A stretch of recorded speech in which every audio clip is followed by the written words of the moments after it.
যদি দেখানোর চেষ্টা করি চট্টগ্রামের এই মুহূর্তে আমি অবস্থান করছি জেলা প্রশাসকের কার্যালয়ে, অর্থাৎ যিনি চট্টগ্রামের 10টি আসনের তিনি রিটার্নিং কর্মকর্তা এবং বাকি 5টি যে সংসদীয় আসন রয়েছে সেগুলো রিটার্নিং কর্মকর্তা, বিভাগীয় কমিশনার এবং বাকি একটি আসনের শুধুমাত্র সেটি জেলা নির্বাচন কর্মকর্তা, তিনি সেই জায়গার রিটার্নিং কর্মকর্তা হিসেবে দায়িত্ব পালন করবেন।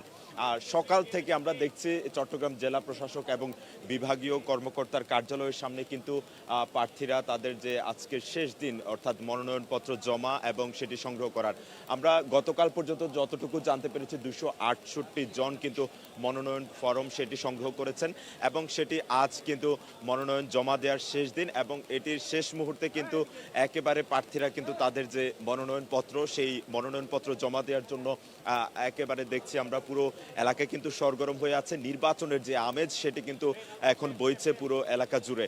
এবং আরেকটু যদি জানিয়ে রাখি, এখন পর্যন্ত আমরা যতটুকু জানতে পেরেছি চট্টগ্রামে এখন পর্যন্ত 2 জন মনোনয়ন সংগ্রহ করে সেটি তারা জমা দিয়েছেন আজ শেষ দিনে। তার মধ্যে একজন চট্টগ্রাম যে জামায়াতের ইসলামের প্রার্থী যে রাঙ্গুনিয়া থেকে ডাক্তার রেজাউল করিম তিনি, এবং চট্টগ্রামের সন্দ্বীপ আসনের যিনি বিএনপি মনোনীত প্রার্থী কামাল পাশা তিনি জমা দিয়েছেন এই পর্যন্ত আমরা সেটি জানতে পেরেছি।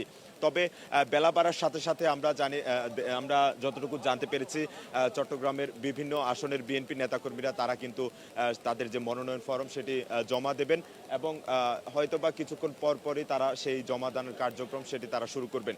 এখনো পর্যন্ত কিন্তু বলা যায় যে নির্বাচনের আমেজ, কিছুক্ষণ আগেও আমরা দেখেছি কয়েকজন অর্থাৎ 2 জন এ পর্যন্ত জমা দিয়েছেন, তাদের নেতাকর্মীরা এসেছেন, তাদের মধ্যে যে ভোটের আমেজ সেটি তারা আমরা দেখতে পাচ্ছি।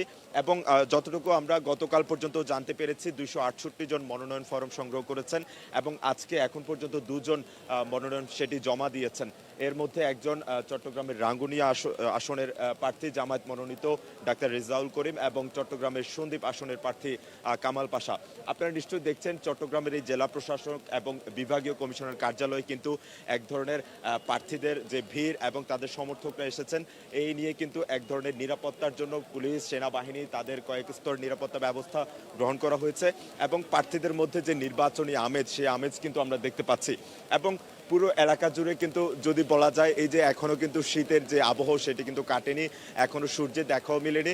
এর মধ্যে কিন্তু প্রার্থীরা তাদের সকাল থেকে এখানে ভিড় করছেন তাদের মনোনয়ন ফরম সেটি জমা দেওয়ার জন্য এবং কিছুক্ষণ হয়তো বেলা বাড়ার সাথে সাথে সেটি আমরা আরও হয়তো দেখব আরও প্রার্থীরা তাদের যে মনোনয়ন সেটি জমা দেবেন।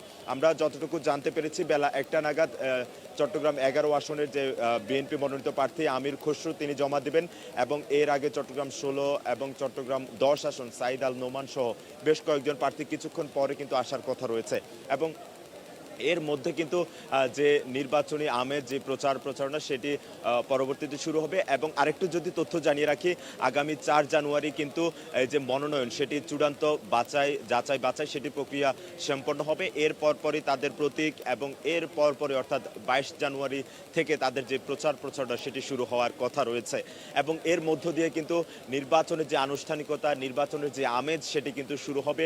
এর মধ্য দিয়ে কিন্তু যে গণতন্ত্র প্রতিষ্ঠার জন্য এতদিন লড়াই সংগ্রাম করছেন সেটা কিন্তু শেষ হবে। তো সব মিলিয়ে এই ছিল আমার কাছে চট্টগ্রামে মনোনয়ন ফরম জমা দানের যে শেষ দিনের যে ভিড় সেটির খবরাখবর, এবং পরবর্তীতে হয়তোবা আপনাদের সাথে আবার যুক্ত হয়ে সেই খবরাখবর যুক্ত হয়ে জানিয়ে দেওয়ার চেষ্টা করব।